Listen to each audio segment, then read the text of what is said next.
Welcome back to our channel. But don't just scroll away. Because what you're about to hear is not just a business story. This is a life story. A story of a boy who grew up in pain, who watched his father suffer, who lived in broken apartments and walked through life feeling invisible. And yet, he went on to build one of the most loved brands on earth. Not just a coffee shop, but a brand that changed how the world starts its day. And no, he wasn't born rich. No, he didn't have connections. No, he didn't even found the company he would one day transform. He was laughed at, rejected, and told, "No one will ever pay $3 for a cup of coffee." He heard no not once, not 10 times, but 217 times. And still, he did it. His name is Howard Schultz. And this is the story of how he turned a painful childhood into a billion-dollar brand. How he transformed coffee into culture. And how rejection became the fuel that made him unstoppable. And yes, because we use clear, emotional, beginner-friendly storytelling that helps you learn new words, real-life lessons, and become fluent through stories. So grab your coffee, or your dreams, because this isn't just a story you'll remember. This is a story that might change your life. Part 1. The Boy Who Grew Up in Japan. Brooklyn, New York, 1953. Howard Schultz was born into a world where dreams were small, because life was hard. He grew up in the Bayview housing projects, a government housing project in a rough Brooklyn neighborhood where people survived paycheck to paycheck. His father was a delivery driver, no big job, no stability, no health insurance. One day he slipped on ice and injured his hip badly. And you know what happened? Nothing. No medical help, no compensation, no support, no voice. Howard watched his father, a strong man, become broken and hopeless overnight. He watched him sit on the couch, jobless, depressed, and filled with shame. There was no one to help, no one to care. Howard would later say, "That moment changed me. I saw what it meant to be a number, not a person. I promised myself, if I ever built a company, it would honor people, not crush them." He was just a boy. But that pain stayed in his soul. They were so poor, Howard used to feel embarrassed to bring friends home. He had no room of his own, no luxury, not even enough clothes sometimes. He said, "When you're that poor, you never forget it. Poverty leaves a shadow." But this shadow didn't kill him. It lit a fire inside him. Howard had no path laid out for success, but he had one superpower: determination. He played sports, he worked odd jobs, he sold newspapers, he saved money. And against all odds, he became the first in his family to go to college. But even that wasn't easy. He didn't go to Harvard. He went to Northern Michigan University on a football scholarship and worked as a bartender and salesman to pay for school. After college, he started working as a salesman for Xerox, one of the best sales training companies at that time. He was good, very good. But Howard wanted more. One day, he joined a small kitchenware company. His job? Sell coffee machines to local cafes. And that's when something unexpected happened. While analyzing sales reports, he noticed one small client in Seattle kept buying more machines than anyone else. He was curious, so he flew there to find out why. The company was called Starbucks. At that time, it had just 4 stores, and it didn't even sell coffee to drink, just beans, grinders, and equipment. But there was something about the people, the energy, the philosophy. Howard fell in love. He said, "There was something magical about Starbucks. I saw more than coffee. I saw warmth, authenticity, culture." And in that moment, a seed was planted. He quit his job. He joined Starbucks. But he had no idea that this small decision would lead to the biggest battle of his life. Howard Schultz had seen pain. He had felt invisible. He had been poor, hopeless, and humiliated. But he also had a dream. To build something better than what his father had. To build a company that respected people. And he had just found the perfect soil. Starbucks. What he didn't know yet was that the very people he admired would soon turn down his biggest idea. They would say, "That's not who we are."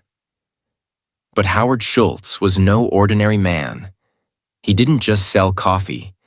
He was about to sell a new way of life. Howard Schultz had joined Starbucks, a small company in Seattle. He was not the owner. He was not rich. He was just an employee. But inside him, something bigger was growing. A vision that nobody else could see. In 1983, Starbucks sent Howard to Milan, Italy for a trade show. It was supposed to be a short business trip, but what he discovered there changed the direction of his life. As he walked through the streets of Milan, something caught his heart. There were espresso bars on every corner, busy, vibrant, full of people. But they weren't just drinking coffee. They were talking, laughing, sharing moments, connecting. The barista knew people by name. Customers didn't just come for coffee. They came for experience, emotion, community. Howard stood there, speechless. It was like stepping into a new world. This is it, he thought. This is what America doesn't have. We don't have this culture, this experience, this feeling. He didn't see coffee. He saw warmth. He saw belonging. He saw something human. When he returned to Seattle, Howard walked into the Starbucks office on fire with excitement. He told the founders, "We need to open coffee bars, not just sell beans. Let people drink the coffee here. Let's create that Italian espresso culture, right here in America." He was excited. He was confident. He was ready to build something new. But then came the answer that broke him. The founders of Starbucks, Jerry Baldwin, Zev Siegel, and Gordon Bowker, listened quietly. Then they said, "No, that's not who we are. We sell coffee beans, not serve drinks." They didn't believe Americans would ever go for it. They thought people wouldn't pay $2 or $3 for a cup of coffee. They thought it was too risky, too strange. Howard was stunned. This was his moment, his dream, his mission, and it was crushed. Howard didn't argue. He didn't scream, but inside he knew. If they won't do it, I have to do it myself. And so, with nothing but belief, Howard made the biggest decision of his life. He would leave Starbucks to start his own coffee bar. Howard was heartbroken. He loved Starbucks, but his dream was bigger than loyalty. So in 1985, he quit. He decided to start a company called Il Giornale, named after an Italian newspaper. But he had no money. He had to raise funds to start. Howard believed in his idea. He thought investors would too. But what happened? Rejection. After rejection. After rejection. He would walk into meetings full of passion and walk out with closed doors. Americans won't pay $3 for coffee. You're not Italian. This won't work here. You're dreaming too big. He was laughed at, ignored, and insulted. He said, "I was rejected 217 times. That number is burned into my brain." But he kept going, day after day, meeting after meeting, pitch after pitch, until finally, 30 investors said yes. He raised $400,000. And in 1986, opened his first coffee bar in Seattle. It wasn't just a coffee shop. It was a love letter to Italy. Howard made sure everything felt different. Italian music played softly in the background. Baristas remembered your name. You didn't just buy coffee. You had an experience. And guess what? People loved it. They didn't care that it was new.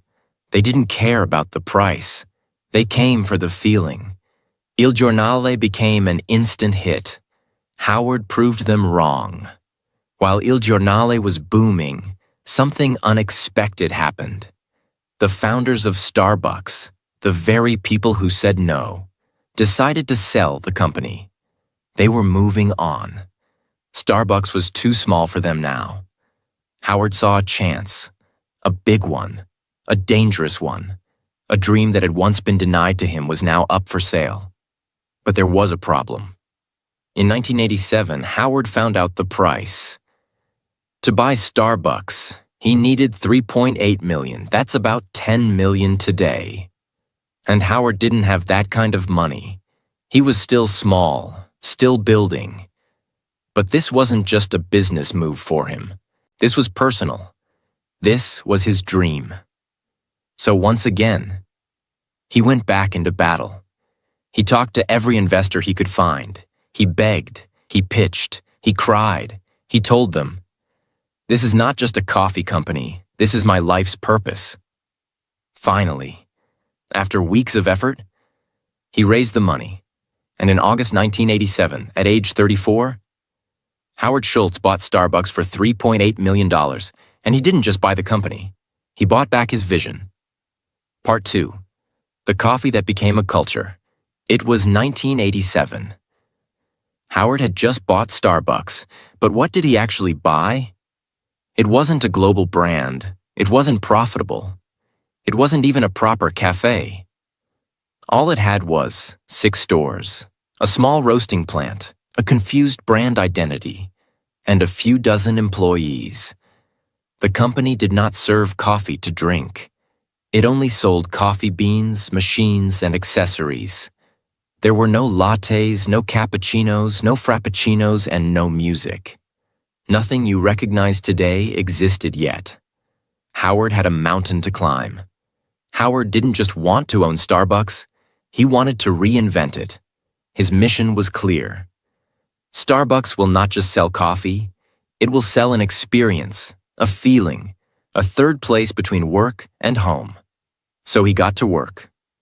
Howard had 3 key principles. 1. Create a human connection. Customers should feel seen, valued, and respected. 2. Design stores with emotion. Each store would be warm, inviting, with soft lighting, music, and a unique smell.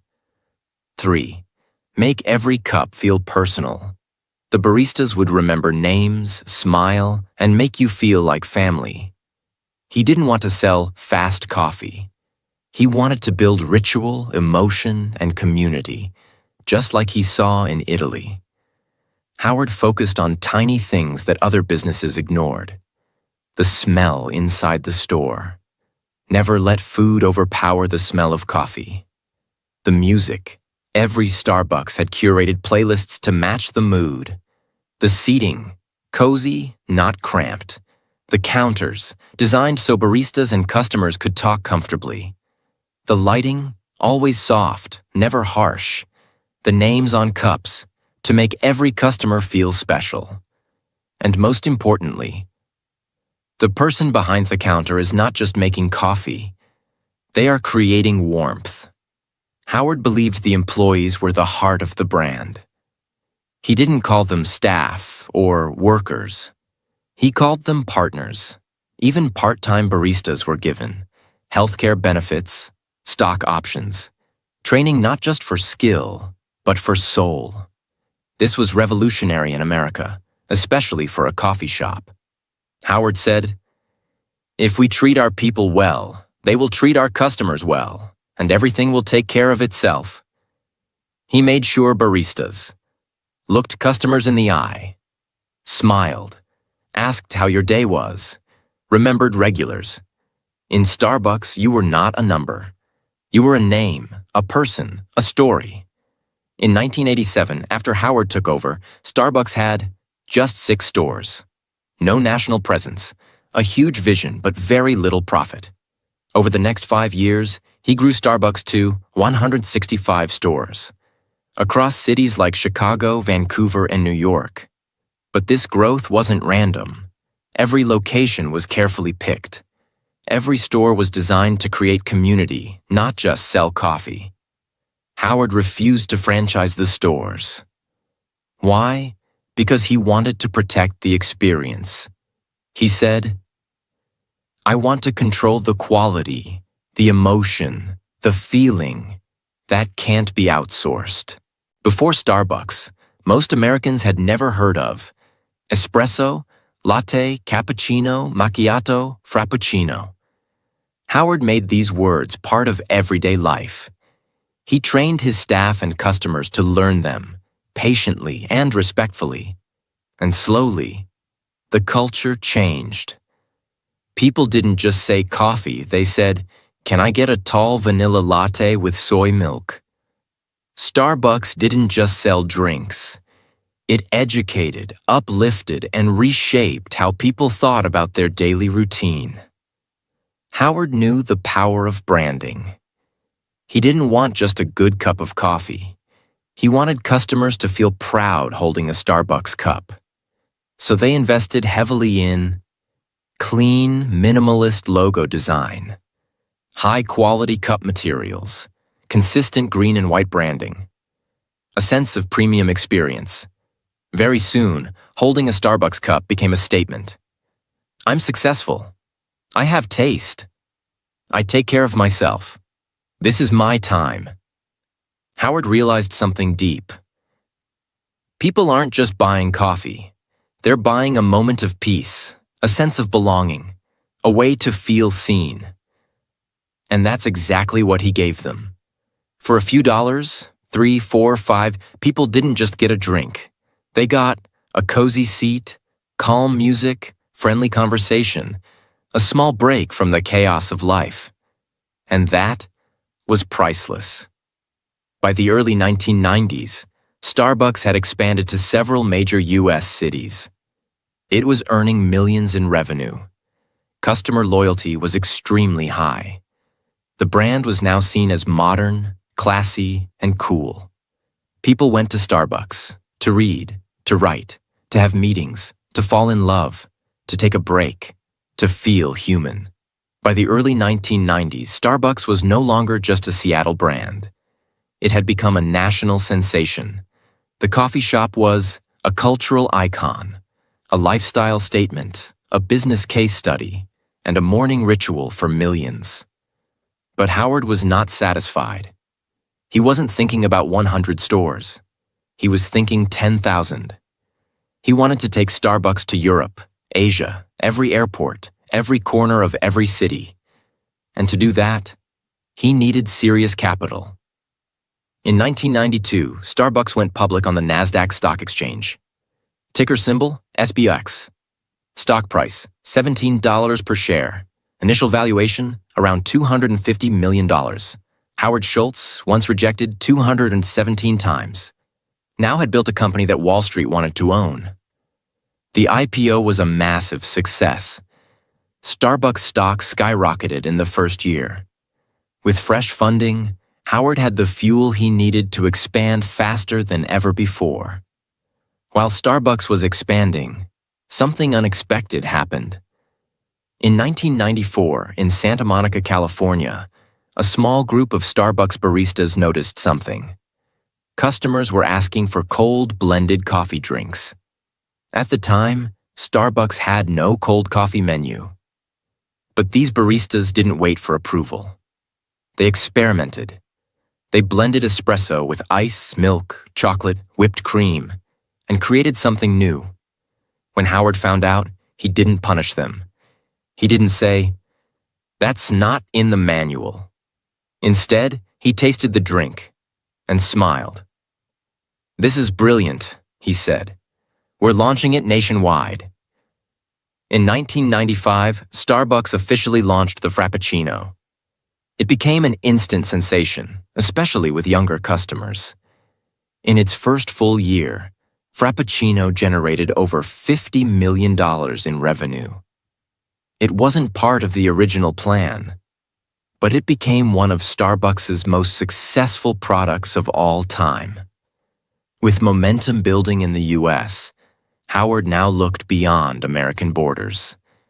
His first international target? Tokyo, Japan. Why Japan? Because Japanese culture respected ritual, precision, and aesthetics. They had a growing interest in Western lifestyle. It was the perfect mix of tradition and modernism. In 1996, Starbucks opened its first store outside the U.S., in Tokyo. And guess what? It was an overwhelming success. People stood in lines.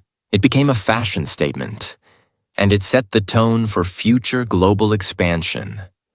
After Japan came UK, China, Singapore, South Korea, United Arab Emirates, Germany, and dozens more. By the end of the 1990s, Starbucks was in over 20 countries. As Starbucks grew, so did the numbers. By 1997, 1,400 stores. By 1999, 2,500 plus stores. Annual revenue, over $1 billion.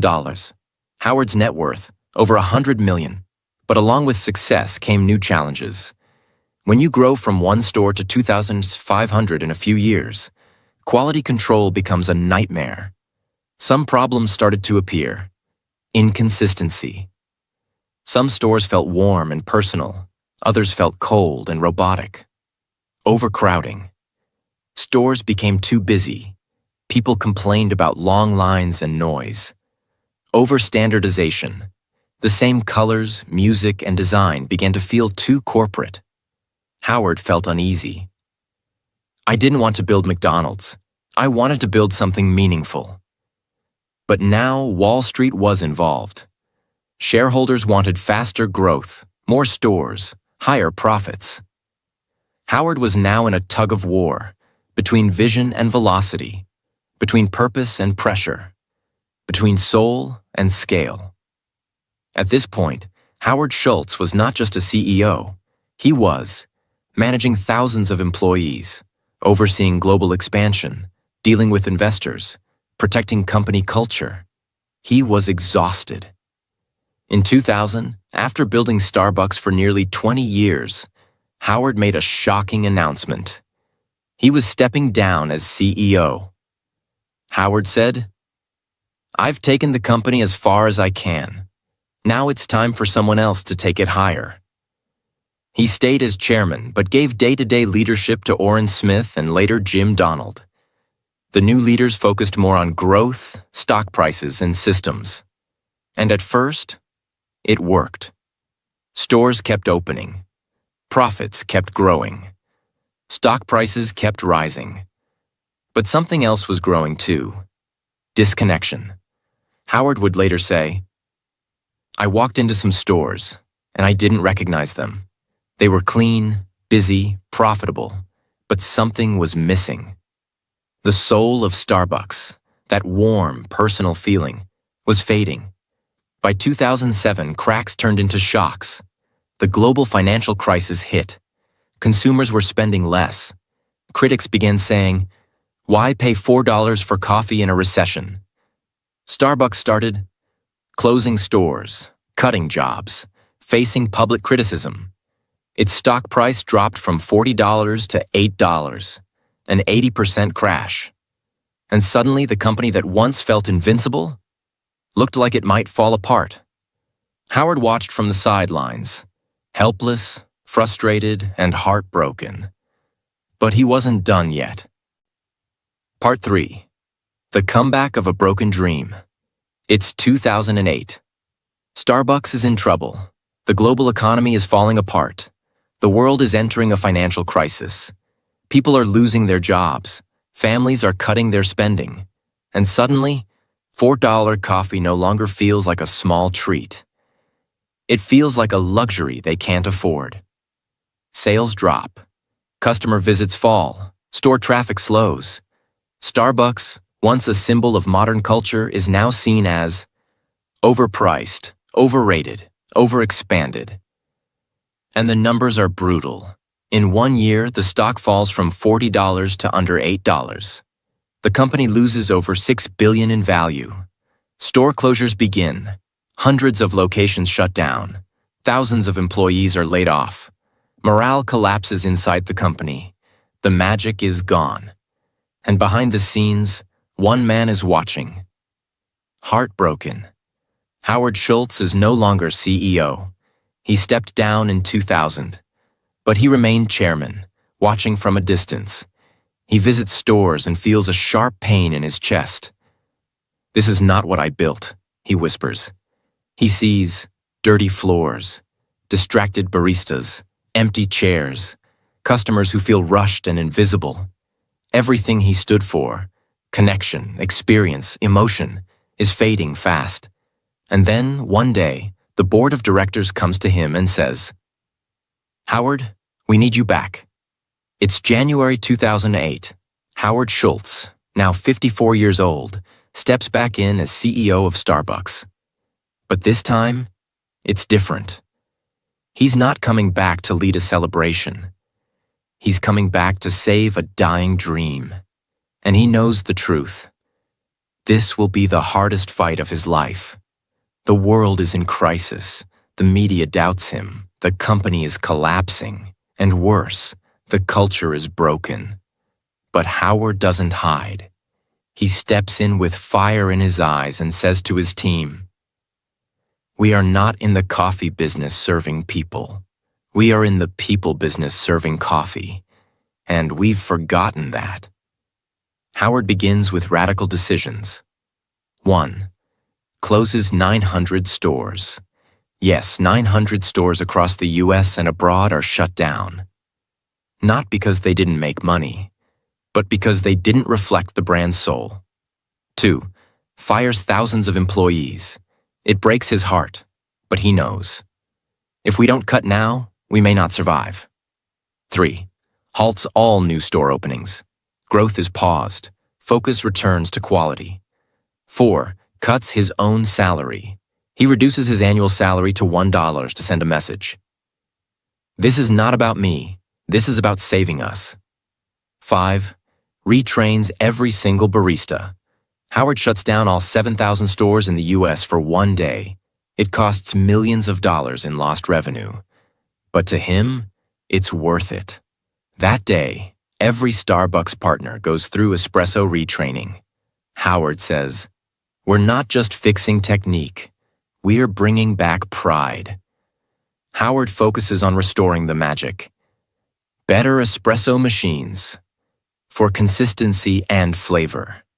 No more microwaved sandwiches. The smell ruined the coffee aroma. More focus on eye contact, conversation, personalization. Redesigning stores, making them feel like real third spaces again. He also introduces new ideas. Free Wi-Fi in all locations. Mobile ordering for faster service. The Starbucks Rewards app, which becomes one of the most successful loyalty apps in the world. Howard also begins to shift Starbucks into a force for good.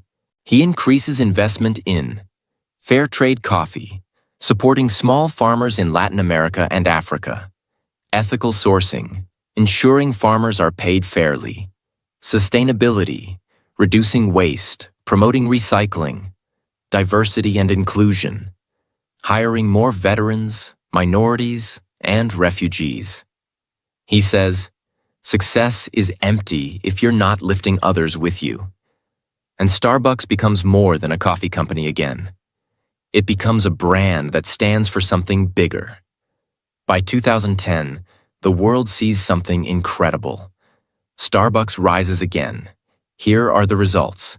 Revenue climbs back to $11.7 billion. Net income grows to $946 million. Stock price recovers to over 30. Customer traffic increases. Employee satisfaction rises. Brand trust is restored. From Wall Street to Main Street, people say the same thing. Howard Schultz saved Starbucks. But more than numbers, something else returns. The aroma of real coffee. The sound of soft music. The sight of baristas smiling again. The energy of connection inside stores. The Starbucks experience is alive once more. Howard walks into a store in Brooklyn, not far from where he grew up. He sees a young barista hand a cup to an old man, smile, and say, "This one's on me today, sir. You always brighten our day." Howard smiles. "That," he says, "is what it's all about." Part 4. The Final Cup. Legacy of a Dreamer Who Never Gave Up. It's 2017. Starbucks has fully recovered. The brand is stronger than ever. It has over 25,000 stores across the world, a market value of over $80 billion, over 300,000 employees, one of the most recognized logos on the planet, customers in more than 70 countries, a stock price that has grown by thousands of percent since its IPO. The Starbucks app is one of the most used mobile payment platforms in the US, even beating Apple Pay in some markets. But more than numbers, Starbucks has become a global habit, a part of people's lives. From students to CEOs, from Tokyo to Toronto, from Mumbai to Miami. People walk in, speak their drink out loud, and feel heard, seen, and valued. By now, Howard Schultz is in his early 60s. He often walks into stores quietly, unannounced. Sometimes he watches a single mother working on her laptop, sipping a latte. Sometimes he sees a homeless man being handed a warm coffee by a smiling barista. And sometimes he hears the sound of laughter, music, and peace. And he thinks, "This is exactly what I dreamed of. Not a product, a place, a feeling." He didn't want to build the biggest coffee company. He wanted to build the most human. And he did. Let's pause for a moment and look at the scale of what Howard built. Metric then, 1987. Now 2017. Stores 6, 25,000 plus revenue, 5 million year, over 22 billion year. Employees a few dozen over 300,000 countries, 1 US. Over 70. Stock price, IPO, 17 share, over 60 share company value. 250 million over $80 billion, all this from a man who grew up in public housing, who saw his father suffer and promised he'd never let workers feel unseen again. In 2017, Howard Schultz once again stepped down as CEO, this time on his own terms. He said, "It's time for a new generation to lead, but I'm not leaving. I'm just passing the torch." He handed the leadership to Kevin Johnson, a former tech executive and longtime Starbucks board member. Howard remained chairman, still involved, still passionate, but no longer in daily operations. But Howard didn't retire to relax. Instead, he turned his energy toward social impact, human rights, veteran employment, helping underserved communities, fixing the American dream. He launched initiatives to hire over 10,000 military veterans, offer free college education to Starbucks employees through partnerships, provide employment to refugees and disadvantaged youth, advocate for racial and economic equity. Howard believed that companies have a responsibility bigger than profit. We are not in business to make money alone. We are in business to elevate humanity. Most people don't know this. But Howard's desire to care for employees, build a warm company, and serve people with dignity came from personal pain. His father, Fred Schultz, was a delivery truck driver. One day he slipped on ice and injured his hip.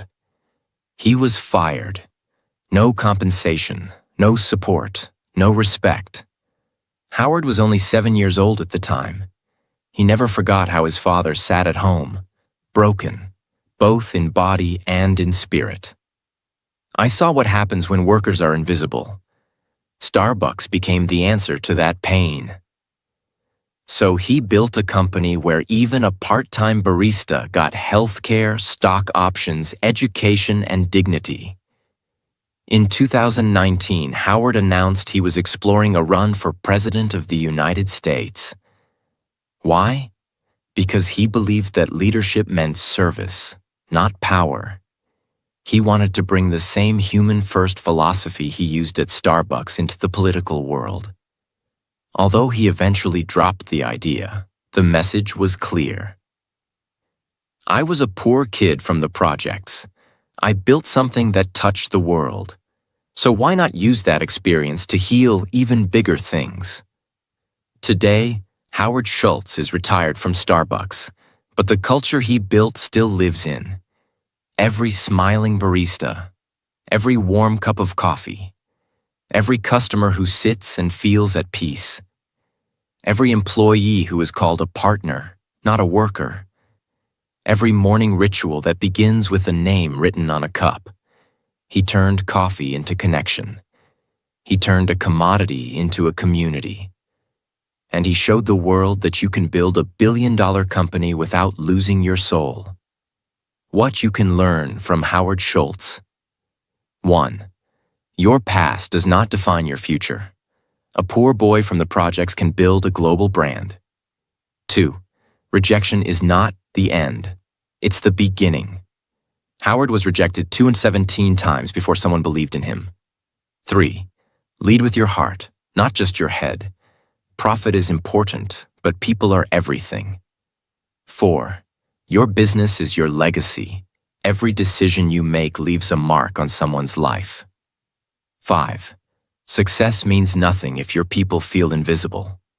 Howard built a company to heal the pain he saw in his father's eyes. Howard once said, "Dream more than others think practical. Care more than others think wise. Expect more than others think possible. And don't be afraid to be the only one who believes." He believed. And because he believed, today, over 100 million people walk into Starbucks stores every week. Not just for coffee, but for comfort, connection, and a small piece of hope. And it all started with a boy who had nothing except a dream and a reason to never give up. This is the end of the Starbucks story. But this should be the beginning of your story. Maybe you have no money. Maybe your family never believed in you. Maybe you feel invisible. But remember this. If Howard Schultz could do it, so can you. Don't wait for permission. Don't wait for comfort. Don't wait for the world to clap. Start now. Build. Believe. Begin. Because your dream matters. And one more thing. This story wasn't just about coffee. It was about life, leadership, love, and legacy. It was told in simple English so that anyone, anywhere in the world, can understand it and feel inspired. So if you learned something today, if you felt something today, then share it. Because maybe someone out there needs to hear this story more than you can imagine. Thank you for listening. Thank you for dreaming. And thank you for believing.